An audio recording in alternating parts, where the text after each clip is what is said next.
Hi guys, today we're going to be teaching you how to put together this plant lady costume for Halloween. It's perfect for using things that you already have around the house. It's very easy to put together.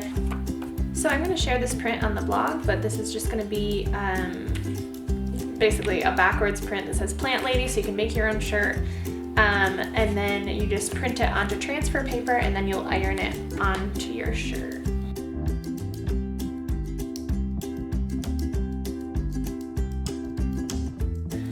And once you have your shirt finished, you can put it on and tie it up, and then you can finish off your outfit with some rubber rain boots, some fake greenery garland, a fake plant, and a watering can.